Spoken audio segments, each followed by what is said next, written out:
I've got quite the story to share with you all, and no, it's not of Trevor's vasectomy.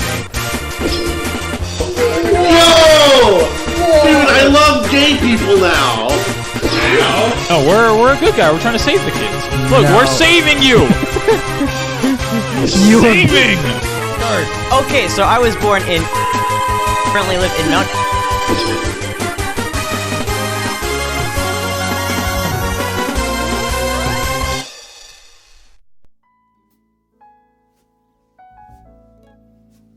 Hello everyone, and welcome back to the fourth installment of the Goobers and Screens book club for Hunter x Hunter. I'm joined here with Brandon today. Say hello, Brandon. I'm the main character. And today we are talking about the fourth official arc, the fourth arc of Hunter x Hunter, Greed Island.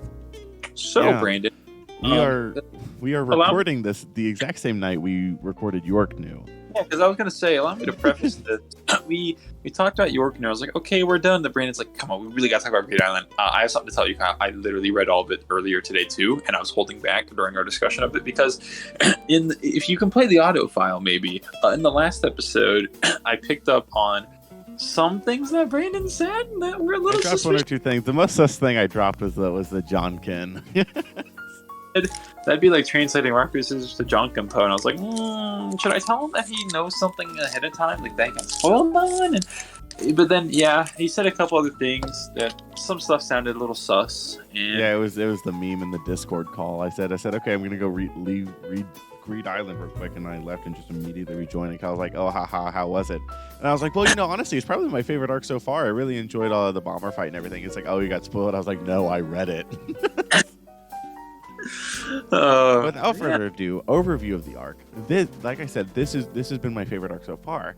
And Kyle has told me that some of you Hunter x Hunter fans out there are very, very ungrateful for the gift that Togashi has given us with this thing. Greed Island is a phenomenal arc. I really can't think of anything in it that I dislike. It's just so good in every way. It's the card game arc. It's the Yu-Gi-Oh arc. As a Yu-Gi-Oh player myself, I was very happy with this arc, even though it has nothing to do with Yu-Gi-Oh. But I will say, like we talked about this a little bit off recording. One of the things that you could criticize York New with was, like, in a way, good or bad, Gon and Killua weren't really like the main character. They weren't the main focus of the arc. It was Kurapika's arc. It was Kurapika's arc, and as good as an arc it was, I enjoyed watching the boys. Like that's what made the Hunter exam so good. Heaven's Arena especially really good when it was the two of them just fighting in the fight club and just rising up the tower. And then we get another arc with them where we officially get to see their Nen powers. They get to, closer bonding. They meet with Bisky, who's a phenomenal side character, and we'll talk about her later.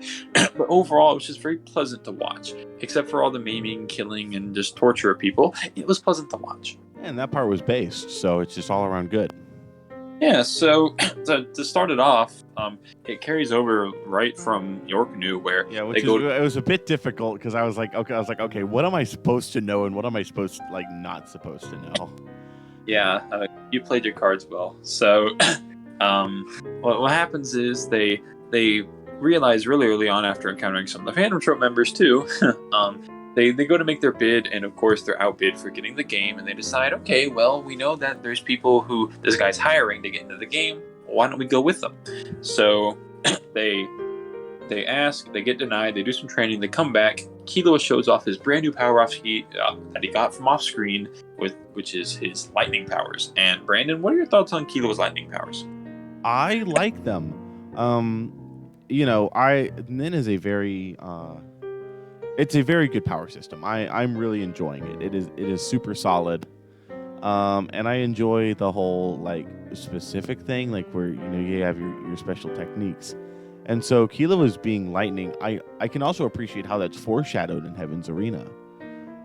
It's super powerful, and it's something that really, to say only he, that's not true, because technically anyone can have anyone thumbnails is nin and their special techniques, but effectively only he could ever use because of just his upbringing. And I really like that because at least so far, Killua being a member of the Zoldyck, this like assassin family, hasn't played like too big into the plot. I mean, you did have the quote unquote Zoldyck family arc, which is unofficial arc. And so I really appreciate how he is, and like this is like a core part of his character now because this is like his special technique. It's super cool. And so fun fact about this. So with our thumbnails, we have Cade draws all our thumbnails, and so we were having him draw some stuff for us. And with Hunter x Hunter, I was like, okay, Kyle, you get to choose. I was like, you know the series better than I do. And so Kyle had Cade draw our thumbnail. I didn't see it until just before we recorded this because it has their nin powers on it, and I didn't want to know. I wanted it to be a complete surprise. And then I had the exact same reaction Kyle did with you. Whenever he saw the purple, he was like, Dumpy? And so it's Dumpy. We're keeping it like that. Yeah. But that's a good assessment of Killua's powers. One thing I also enjoyed from it, as you touched on, it's nice that it was foreshadowed where we know like Killua's been, just tortured as a young kid since he's an assassin family and they wanted to build up his resistance. And because he's built up all that resistance to being shocked, like what Sir Guerra, I think is how you say his name, Sir Guerra. Yeah, that sounds right. Even he sees him as like, holy shit, like this kid, what kind of background does he have to be able to do that? Like that's fucked up, bro. And so it shows, like as you said, anyone can have anyone's power, but not everyone has, like, you can take the power, but you can't take the body with it. Like you can't use his power because his body is home to it. Yeah. And that's what makes it very special. I thought it was super cool. Then you get Gones, and as a kid, it makes sense for his punch hard, punch good. I mean, it's a shonen protagonist. He's gonna punch good. I mean, look at Luffy. Look at Naruto. Look at Goku. Look at Asta doesn't play. Look at Yuji. Look at Yuji. Look at Jotaro. To be fair, Denji doesn't punch good. He cuts. Look at Deku. Yeah, but Gon punch good, fun way, like Luffy. Here's the thing: it's either punch or sword, because True. Ichigo and Asta, it's Asta. punch or slice, and Gon can do both. He can punch and he can slice. Yeah, and what you call it again? I really like how it's like what you call it. It's like stands, but you get to choose your stand ability, and I think that's really cool. Pretty much, and everyone has different ways of creating it, and also, unlike stands, like as Brandon and I will sit in our echo chamber and say that stands are the best power system. Some stands don't really have limits, but with Nen, it's like the better your Nen power is, the stronger the drawback's going to be, and that's essentially universal. Like aside from just base Nen, the Nen specific powers are like, we'll talk about the bomber later, but like the bomber's power, where it's like in order to activate his, he has to tell people the rules about his power. For as powerful as it is, he has to let them know, which is a balancer to how powerful it is. Yeah, and it's super solid. So, so where were we in talking about the official thing? Oh yeah, this was something that I was interested in kind of before we were talking, before all this, whenever they were originally meeting with the one guy, is that you can enter and exit Greed Island. Because originally it's established like no one ever comes out, but now we know a lot of people come out. I would say that's maybe the one thing that I was like, well, like people have come out, I guess it's just rare and not very well known. Sorry, I was just trying to say in there, like they enter the game and then they start learning a lot about the rules of the game upon entering. Like, and this is one element that people don't like, the card aspect. Which I'm with Brandon. I don't see why people would hate that. It's a very interesting way to have the arc play out, where the goal is super fun, collecting all these cards, and then again, like some people say Genthru and others aren't good villains. I'd say like motivation wise, they're a bit simple. Like, yeah, they just want the cards to get the money and they'll kill people. That's it. But in terms of like how Genthu and his crew go about it and how they act, I really like them as villains. Yeah, I mean, it's like, what you call it? I mean, you don't always need super complex villains, kind of like the Phantom trope and Crollo, who is a more complex villain. Or, looking at different series, looking at, like Jogo and Hanami from Jujutsu Kaisen. You don't need those. You can have something simple. I mean, look at Dio from Part 3. His goal is, I want to control the world. And what do the Stardust Crusaders do? They punch real good till they get to him, and they punch real good after they get to him. You don't always need like villains. Obviously it's always good whenever they have that good writing and motivation, but you don't need it. Yeah, no, the bomber guys, they are simpler, but I mean, like, can that affect your experience with it? Sure, I guess. But the writing and the way you handle them is still insanely interesting. It's kind of like what we were talking about with our Black Clover review, where it's like you don't have to be complex. It's like you can have simple. You just have to do simple well.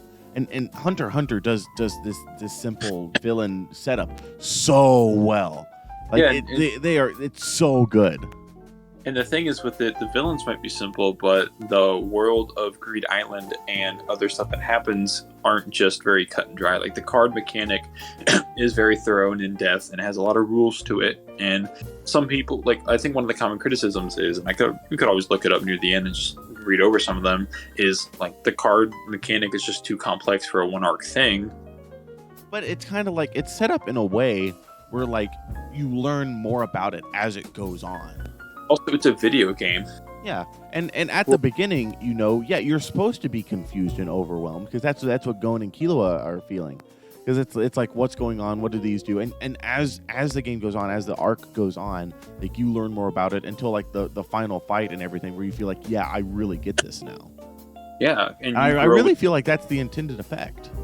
Yeah, and even like, then, I mean, I didn't read all the, I don't know what it was with the anime, but with the manga, like, I got to read pretty much every single card effect, and I just did it because I didn't really care. I didn't need to. You have the basic ones like leave or accompany and all that, and after a while, you just understand those. Yeah, I liked. Sorry, it's late.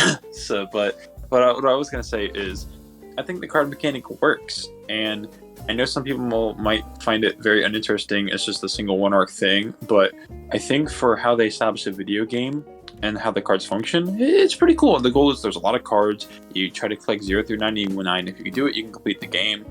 And yeah, it's a simple setup, and there's a lot of different card effects. And as Brandon said, there's the very simple ones, and then you got like more of the complex ones where, in the anime, I didn't really, I knew some of the basic ones. I didn't really care to read everything. I know the ones that mattered. That's all. Yeah. But as a system, it works. Like, as you said, they show up, they get overwhelmed by, what's this? Why are they teleporting? Why am I being targeted? And then you grow with them, and then at the final arc, you understand everything that's happening with the card mechanic. Yeah, and then after that, they go into town, they meet some people, yada, yada, yada. There's a very nice moment I wrote down here where Gon and Killua are talking, and Gon's like, he's like, I'm really happy that I met you, dude. And Killua was like, no, he's like, I'm the lucky one. And I was just like, oh, that's such a nice moment, dude. I love Gon and Killua and just their dynamic and how they work, like, as a protagonist pair. Like, it's just, it's so good. Like, I can't wait to see more of them. But it's just the little things that kind of show each of their characters with it, Did we talk about this off recording where we talked about how we liked, or was this in the previous episode where we liked how Gon and Killua were friends instead of rivals?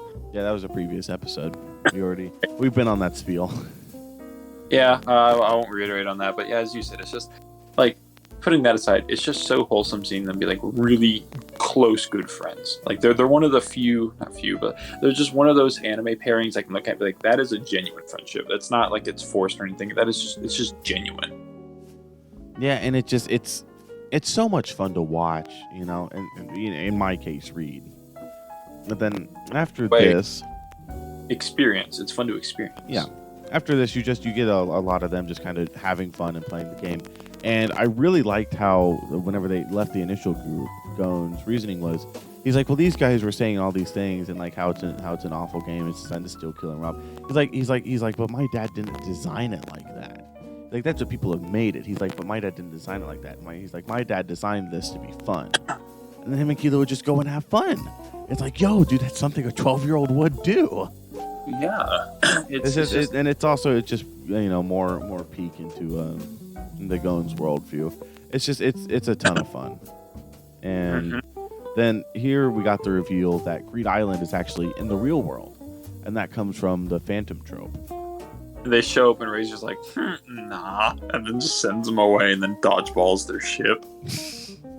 And it's just that was a cool reveal, and like it makes sense because like I mean like with Nen, could you make a video game like it was originally described? Sure, but it's also very cool to be like, yeah, Jing's just holding an entire island hostage based. You repeat what you said a moment ago before this. Oh yeah, just basically like it's based how Jing like kidnaps an entire village. Yeah, Jing is not a great person for doing that, but hey, we wanted to make a game, Yeah. Doesn't matter. And then we also get the reveal of Genthru being the bomber, and I adore that moment because someone escapes, they have the bomb, and they're told like you have X amount of time to make your decision. One of them finds the Nen Exorcist, and he makes the worm to try to eat up the little bomb. And then like in a big twist or like a fun twist moment, they're like, okay, we'll give you the cards. They give them the cards. It's like, okay, we're gonna deactivate the bomb. We're gonna hold hands and deactivate it. And then they just hold hands and blow everyone up. Yeah, I was like, okay, yeah, that's pretty based. No mercy. And Genthru's just intimidating. Like one of my favorite powers is explosion powers. For as much as I don't care for someone like Bakugo, I mean, the explosive powers work. I like seeing characters have to get around that because explosive powers are some of the more deadly ones in anime. So watching characters try to, foreshadowing for later, fight their way around it, it's very interesting. Yeah, and also there we get to meet Biscuit, who is Gon and Kilo's new trainer. Who is the master of wing, too. Yeah, and she's a lolly. Good for you if that's your thing, I guess. Yeah, I love Biscuit and her character throughout this, and we've kind of talked about this a little bit. She's just such a good character, and I'm not saying that like, oh wow, mommy. Like I'm saying that like I enjoy her character. Look. I'm gonna say is I didn't have a lion mommy moment until I saw the transformation. That's all I'm gonna say. Dude, new lion mommy, bro. Nothing's gonna hit as hard as lion mommy. but there might be some close ones. I don't know. We got Kruger Daddy. I mean, that's close enough in Hunter x Hunter. I will say I love the art style of Hunter x Hunter. It encapsulates like the late 90s kind of style. I really enjoy that style. No matter the series, I will always pretty much praise the art. I think the art is manga art is one thing that no matter the series is fairly consistently really good. And it's very 90s-esque, and I like how Bisky's transformation's like the old 80s, just big giant buff guy. Yeah. So we'll get to that. But her training them and everything, that it's just we've kind of gotten pseudo training arcs before. There was a little bit here, a little bit there, but this is like okay, like we're training. And, knowing that Chimera Ant is next, I assume it's kind of in preparation for that. But also it's just necessary. Like okay, like yes, they're hunters. They have their hunter licenses. Yes, they have nin.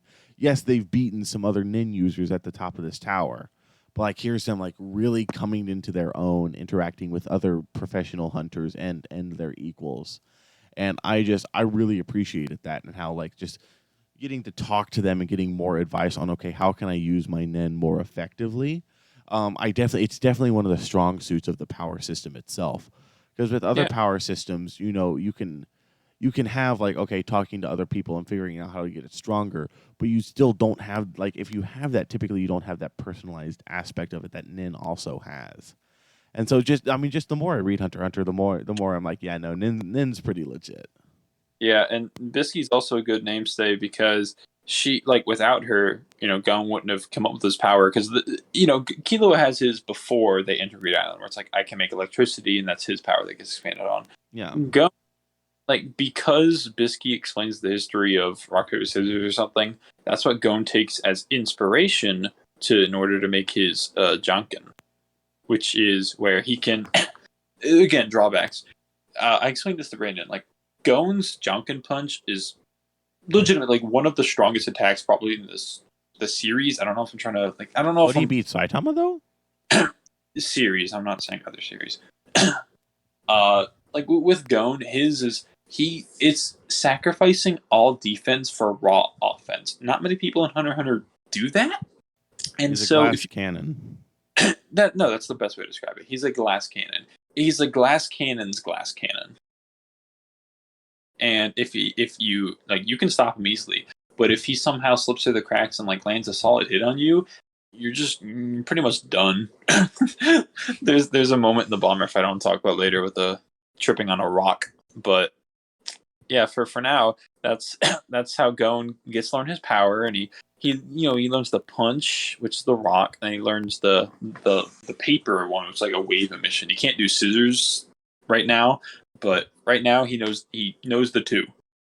Yeah, and then so they're training, yada yada, getting stronger, and I like how Biscuit specifically says like it's amazing how Jing made this game like for like a natural progression.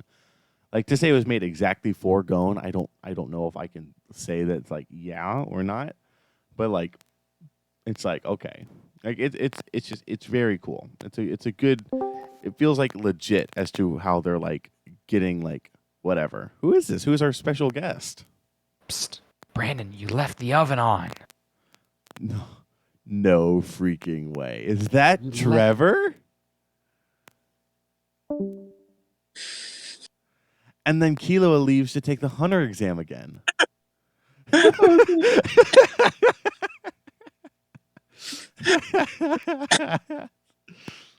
Sorry, Kay joined us and then was immediately just driven away by Brandon's response. Should have said the bungee gum thing.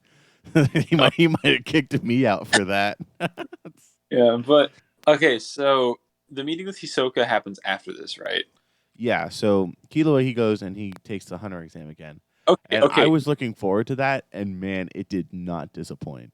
Yeah, not only does he take it, he just solos it, to which Ned was like, you know what, just give him the badge. He earned it at this point. Yeah, and something else I thought was interesting was how the past hunter exam, like only 400 something people made it. This time there was like 1,200. I mean, there was a lot. Yeah, and then Killua shows up and just bodies everyone. And just solos them all. I thought that was a cool like little comparison. Like to someone who's like, mastered Nen, but to someone who is at this point nearly on par with a professional hunter in terms of Nen. To see him go back, it's like whenever you're level 100 and you go back to the starting area. Oh my god, that's pretty much what it was. And I like how the one guy's like, what's taking all of them so long? And then Killua walks in like, sorry, it took a long time to get all these badges together. Yeah. And yeah, Nero was like, yeah, you passed, congrats, and then he heads back. And then it was through this. While Killua was doing that, it was Gon was training his Jonkin, right? Yeah, and we also forgot to touch on the moment where they fight the dude in the pit early on. I mean, there's not too much to add to that, but I really like how Bisky sort of throws him into a life or death match of training. Oh, yeah, that was super cool. Yeah, it was like, if you can't beat this guy in like 2 weeks, then there's no point. And then he gives up on day 10, and they just take turns trying to fight him. Yeah. It was a good little training. I know that's not too important. I just wanted to bring that up. Yeah, no, that was super fun. So and then after Killua, they catch him up on all the bomber stuff that's been happening, and they're like, all right, we need a plan. And they go and they start collecting the set cards, like the 0 through 99. Like specifically, I wrote here in my notes, cool card stuff. This arc is really good. I'm amazing at taking notes. I pass all my classes with straight A's. See, whenever we talked about Black Clover, I actually wrote like full serious ones, and then we got reliant notes such as, this arc is cool and good and stuff. True. It is cool and good and stuff, though. It is. So what does happen after they It's just a bunch of like, okay, we're collecting cards now, but then and it's cool stuff to like just kind of like the beginning where it's just Gon and Killua just having fun, just going through the game and doing stuff. It's like that, but like again, I and do. they get 75 at this point, which is one of the few that the bomb guy doesn't have. Yeah, getting through. I remember what happened. So there's some Phantom Trope stuff happening where they notice a player named Crollo. The other Phantom Troop members who were in the game, like they notice it. They go back and they're like, okay, who's this Crollo guy? Which later is revealed to be Hisoka. And Hisoka's objective is he's looking for a Nen Exorcist to get rid of Kurapika's chain on Crollo so he can go fight Crollo. But he lies to them later whenever they meet up. But they don't meet with him yet, because I know what they do first is they gather a team and then they try to go to Razor's place, or like with the pirates, right? Yeah, and so basically they meet up with like a bunch of other like top teams because they're like, okay, bomb guy's about to do this, and they exchange a lot of information about the game and stuff, and then they go and they go to 2 and they just happen to meet the requirements. And so they start getting stuff, and they know how to get 2. But whenever they go there, they're like, okay, we're not going to be able to defeat. It's the pirates, and with Razor at the head of them. And we know as the reader that Razor is one of the game masters, and so it's like, okay, well, that's kind of cool. No, thing I want to note here: this is whenever Killua just lights a dude's head on fire. It was pretty funny. Yeah, that's kind of based, but they willingly forfeit. Because Gon and Killua and Biscuit are like, yeah, no, we can't do it with this group. And so, so they go out and they meet. What's the one guy's name? He starts with a G and like summon gorillas and stuff. Get someone what?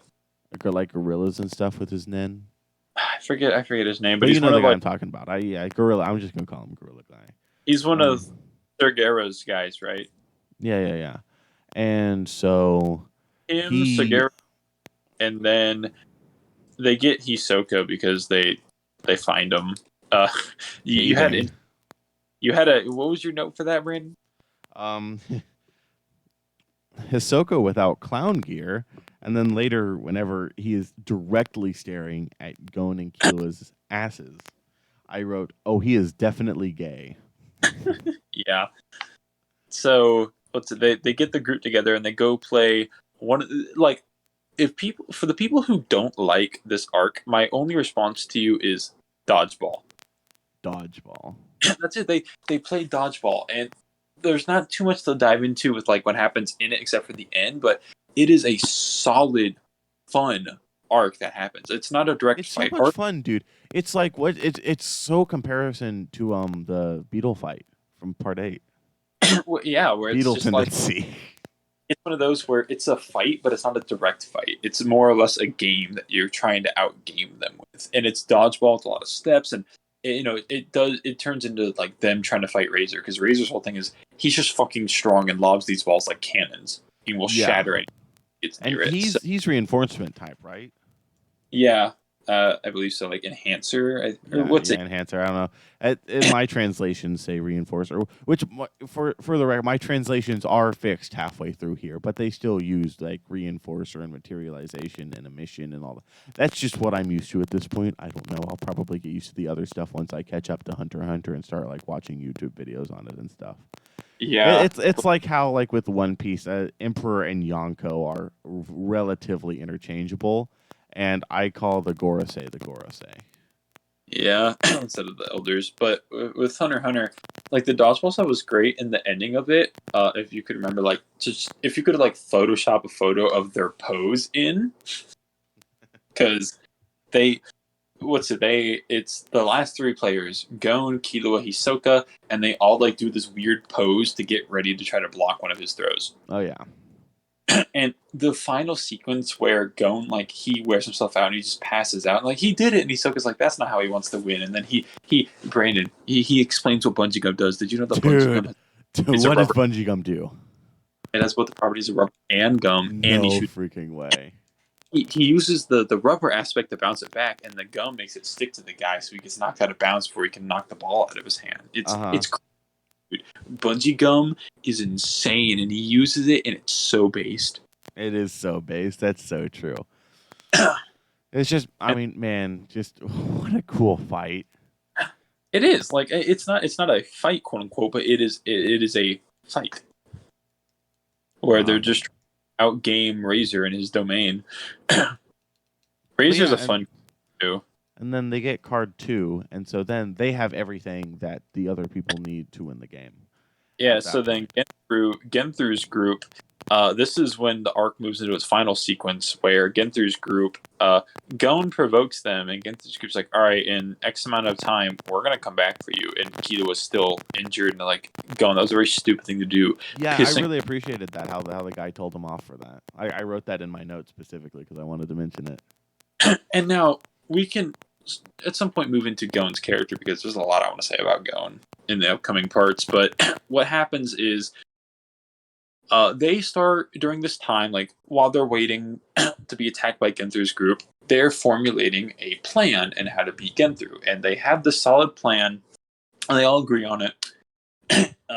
Sagera's group manages to like take some of the heat off them by saying like, we have the cards, I think. And then it's a cat and mouse chase around the island with the company. Well, when they get beat, we finally arrive at the confrontation between Genthru's group and Gon's group. Yeah, and this time Gon and Kilo are training to get stronger again. Because, I mean, they are strong at this point, but they're not quite on Bomberman's level. But then, we get to the final confrontation there. Where we get the 3 1v1s. And their plan is, like, their plan's a good plan, where they lead them into the woods. And I like, at least in the anime, they have the flashback where Gon shows, like, I want to fight Genthru. Like, I want to take on the head bomber. And it's like, should you really? It's like, no, I want to do it. Like, okay, as long as you stick to the plan, we'll let you. So they run into the woods. Bisky and Killua lead the other 2 away. So we have, I think their names are Seven Para. I think sounds right. Bisky fights, I think, Para? Or one, who cares? Bisky fights one of them on, like, a beach. Killua leads another into, like, some, not like woods, but with some trees around them. Like a nice little green area. And then deep in the woods, Gon goes to fight Genthru. And each 3 of these fights are just better than the last. Bisky's fight being great because she just turns into a JoJo character. JoJo. I was about to say she goes JoJo, dude. She becomes her own stand. Or Kenshiro, like she just goes fucking buff, and it's like reverse, like cutesy, like Sailor Moon girl. Exactly. Because at first she's losing. You mentioned Sailor Moon. Fun fact. Yeah, Togashi's married to the person who writes Sailor Moon, which is really cool. Was that your fun fact? Yeah, that was a fun fact. Yeah. So Bisky's fight's cool because at first she's kind of not doing so good, then she transforms and just utterly wrecks his shit in. Kilo's fight was really cool too. His being better than the previous because it's actually a fight, not just a literal beating. Yeah. The yo-yo mechanic is cool, and I like. Again, I just love like the tricky outmaneuvering aspects of like. At least in the anime, I love the moment where the dude's about to. Oh, what's it? Okay, so they're in the middle of fighting. The dude notices Kilo's openings, to which the trick was he made these fake openings, picked them on that guy's real openings, and just bonked him over the head with the yo-yo behind a tree. Yeah. That was like there's more to it than just that, but just I love the layering of the fight. Yeah, the strategy of the fight. No, it's super cool. Just it's a very good mixture of strategist and physical fighting. And Killua, like I can believe Killua will come up with something like that because he's a trained assassin prepared for this. It's like, yeah, I made fake openings and I picked up on your real openings and I knew that you wouldn't see my yo-yo from here. And these yo-yos weigh like, I don't know, how many tons did they weigh? Like how many pounds? Like 50 kilograms, I think. I don't know how much that translates to pounds. Enough to where if you hit, like it could rip through a tree. Yeah. And it hit him over the head, like my man was gone. Yeah, imagine. And then we get to, honestly, in my opinion, the highlight of the arc, Gon versus Genthru. It was a goodie. I'll let you talk about this one. You had a thought or two on it. Gon is fucking insane. And I'm not saying, people will be like, oh, yo, he's insane. Like, I mean it in the most literal way possible. Early on in our book club, I alluded to the fact that Gon is not a good person. He's not a nice person. Gon is a very self-centered and insane person who will jeopardize other people's goals and not lies, but he'll just put other people in jeopardy because of what he wants. Like before the fighting where he edged on Genthru and they're like, Gon, that was a stupid thing to do. Your friend's injured. You're being selfish. And that's like, Gon is a very selfish character. And I think this fight highlights that very well because Gon learned the new property of how to coat himself with Nen to protect himself, essentially. And Genthru, picks up on that. And at one point he's like, okay, well, if I detonate, with both hands, he's gonna have to block evenly with both, and then I'll get him there. To which Gon lets one of his own hands get blown up. Plays. He pro gamers it by just not only does he not stick to the plan, putting what Killua and Bisky did in jeopardy, and putting like everything they worked for in jeopardy. Not only did he put his physical self in jeopardy, but he just goes off script so hard, which ends up working to his advantage. But that's just pure luck, and I think it's one of those times where it's a bad thing that Gon's dangerous habits have been rewarded, because he's like, for a kid like that, if doing stupid shit like that actually works out as it does, that's not a good thing, because that means that he'll think that he can get away with it again. Gon sacrificing his hand is such a good moment, not because it was like, yo, that was sick, but that was like, just of how horrifying it was, seeing Gon literally throw away one of his hands just to land a single hit on the guy. It's the extent that Gon will go just to achieve what he wants is scary. I was gonna say it really says a lot about his character, to like how he can do that and how he's like willing to do that. He has more balls than a lot of other protagonists I've seen. So true. Because other protagonists, here's the thing: a lot of times in the shonen, they'll have a healer. And like they'll know, you'll know that you have somebody heal you. Like I'm not gonna name specific names, but you know what I mean. Like almost every shonen does have a healer, where they know it's like, okay, I can go as hard as I want now, and I know that no matter what, like I'll be fine later, as long as I can just take care of this guy now. Gon didn't have that. Gon got lucky, and that's a dangerous thing that he got lucky. Well, to be fair, I think he knew they were going to get the Archangel thing to where they could heal them, because like he said. Oh yeah, he said at the end specifically he had 6 things ready to make 6 copies of it for everyone. He knew, but again, that was a very stupid and dangerous thing to do. Still doesn't change the fact he got his arm blown off. Yeah, and that the thing is, it wasn't like there was a physical person who could heal him. It was that like if he had lost there, he just flat out died. After being really stupid, which it did work out, as I said, where Genthru gets so thrown off his game. And one of my favorite moments from the arc is before Gon obliterates this man's entire career, he trips on a pebble and narrowly survives. And he gets so he doesn't want to fight anymore. Which he tricks Gon, smashes him in the neck so he can't call out card commands. Gon already has cards sitting out where he's dug a hole ahead of time, traps Genthru inside, has a boulder behind him, and point blank unloads a Jonkin on him. Such a good fight. Such a He pours gasoline over him to eliminate. What is it? Little Flower? Is that what it's called? Yeah, he can't use Little Flower after Gon pours gasoline because he'd put himself in danger. Gon traps him and Genthru in a little hole with the boulder on top, with his back to the boulder. He just hits him as hard as he can. And again, it's such a good fight, but it's scary for Gon's character. Yeah, I mean, it says a lot about him. It shows a lot about him. But hey, cool fight. This little 12-year-old kid, he's busting it down. What can I say?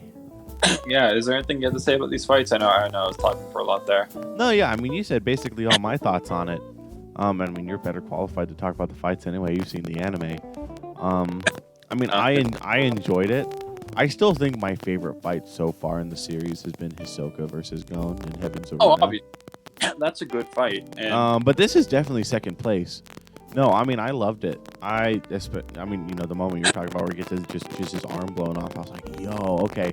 And also, it's the culmination of everything he, and as an extension, the audience has learned about Nin and like fighting and everything over the course of this arc. So it's cool to kind of see all of that like in play. It's kind of like whenever you learn like the tutorial of a game, then you get into finally like playing it. It's like, okay, like I get it. Like, so this is this, that's that. It's like finally all the pieces coming together, It's just it's cool stuff. It's like when you play Xenoblade 2 and the fucking confusing tutorials actually somehow make sense to you at the end. Yeah, I still have no clue how to play Xenoblade. I'll be completely honest with you, Kyle. Oh, it's fucking dumb. Side note, side tangent. I made it through the game and there were still mechanics. I just had no idea what to do. I just spam and it works sometimes. Yeah, that's what he did. He spammed Junkin and it works sometimes. And then after you get them talking to the guys and they're like, yeah, we'll heal you, yada, yada, yada. And this is where, like, maybe a criticism of the arc where it's like Gon and Killua are unwilling to kill, but also, like, I get Killua makes sense. He's like, well, I'm a killer too. He's like, where do you draw the line there? What do you call it? I thought it was interesting, and I mean, also they're kids. So it's just I will say that was an interesting. That doesn't apply to at least to Killua. Killua has killed God knows how many people. Well, yeah, but like not willing to kill like them, Killed like Gentru and them. Yeah, the Bomber 3. I guess it'd be better to let them live and repent. I guess. Yeah, I don't know. It's just it's a moment that I was like okay, like I can see it. Yeah. Wasn't necessarily a bad part of the arc, just something that I mean maybe could have been handled. I mean I don't know. I'm not a writing expert. Yeah, that's up in the air. We won't dwell on that one too much. But then Gon and Killua, they clear the game. Yeah, and then they meet the guys who made it. They explain like we're based. Wasn't it like they were just waiting for Gon to show up or something? Kinda. It wasn't Gon specifically, though. They kind of all thought Gon was going to be the first one to clear it, and then he was. Played in the game. They have the quiz. Gon wins. He goes. He meets the friends of Hold on. So were they like enslaved in the game basically by Jing? They don't explain that. The only explanation we get for people is Razor's pirate crew, which are death row convicts. For everyone else, we don't know. I guess everyone just likes being there, and then. I'm not going to say the alias, but they leave the game and they decide to warp to somebody whose name, at least like the nickname, is the rearranging of letters. Funny. So let me say it like this: we are not going to say it because we don't want to get canceled. Here, I'll throw it up on screen. Yeah, I'll throw it up on screen. Okay, cool. And so Biscuit gets what she wants, and then. Gon and Killua, the last thing that Brandon has read, they warp to where this person is, and they find that it's Kite. Yeah, and you think it's gonna be Jing, and they give the explanation in the manga of what do you call it? Of is it basically where Jing, whenever he was setting up the game, was like, if he comes out and he uses this one to come alone, he's like, I'm fine meeting him. But if he uses this one to come with people, he said, send him to Kite. So that deconfirms that Kite is Jing in my mind. I mean, I don't know, but I thought that might be a possibility. But, I mean, obviously it's not anymore. As far as it is presented, they are two different people, and they look different. And I think that says a lot about Jing's character. And I am very much wondering how his meeting with Gon is going to go. Hold on, can you repeat that? Where it's like, if he warped alone, he would have actually gone to Jing. Yeah, there was like the card that like directly transported you to another player, as opposed to transporting everyone there. And if he and Jing, whenever he was like setting up the game. The explanation that's given is that if he had used the single person transport, Jing, he would have been able to meet him. But since he used the multi-person transport, he didn't. He sent him the Kite. Wow, what a bitch move. I know. I think that says a lot about Jing's character. It's like Yeah. already, you know, he's a deadbeat dad, but like really, bro. And then the last thing that Brandon said that he's seen is something crawling out of the ocean. Something washing up on the shore, and I'm like, uh-oh, that kind of looks like a chimera ant. And I will tell you, I didn't see it. I was like, is this a chimera ant arc? So the funniest thing is that in a series called Solo Leveling, if you've heard of Solo Leveling, you know how good it is. There is an arc called the Jeju Island Raid. And what it is, yada, yada, yada, it's an island infested by super strong ants. And the whole thing starts whenever one of them makes it to shore. And then they have all they're called hunters, dude. I bet you this was directly inspired by Hunter x Hunter. They have all the hunters have to go to the ant island and kill them. I mean, again, I know we were talking about Great Island, but Chimera Ant just it hits in a different spot. I cannot wait for Chimera Ant, and that is why we are sitting here at 1:30 a.m. recording this, because I want to read Chimera Ant tomorrow. We and I don't have time in the morning to record it. We've talked about this. What we're going to do is I'll do my reading on it. I'll read, or at least Brandon will tell me what he reads up to. He's going to read it in terms of thirds. It's 132 chapters. So 1 or 2 chapters. It is just slightly shorter than Wano. 132. So he's going to read a third of it, a third of it, a third of it, and he's going to keep himself honest with it. So then that way we can deliver to you in the next 3 episodes a trilogy of the Chimera Ant arc. I like that, the Chimera Ant Trilogy. And so the Chimera Ant arc, I have heard so many things about it. Not just from you, Kyle, from just the anime community in general, considering it one of, if not the best arcs in manga, directly competing and better than the likes of Marineford. And the direct comparison I know is Shibuya. A lot of people say that Shibuya is a modern day Chimera Ant, but like lesser. You not only could you argue Chimera Ant as one of the, if not the best shonen arcs, you could argue it as just one of the best standalone arcs in a written medium. And even beyond the Japanese, and it's a trip.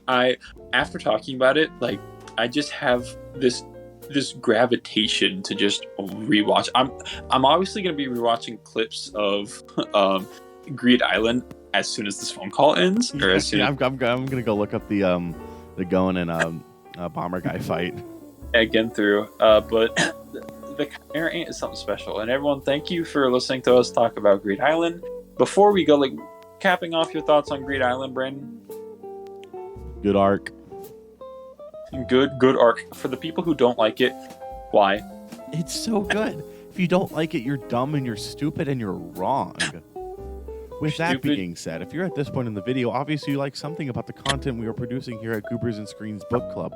Be sure to like and subscribe and follow along for more weekly updates. Like I said, we're about to start the trilogy of the Chimera Ant arc, and that's going to be some very insightful information. And odds are we won't be recording it at 1:30 a.m., so our thoughts might be a little bit more coherent on it. How's about that? If you guys enjoy this type of content, also be sure to check out The Rat's Nest, where I post my own manga and light novel reviews of books that I read independently. And I also post weekly Chainsaw Man reviews, and by the time this goes up, we'll have started weekly One Piece reviews with Kyle. Again, thank you all for watching, and we will see you in the next one. Bye-bye. Bye.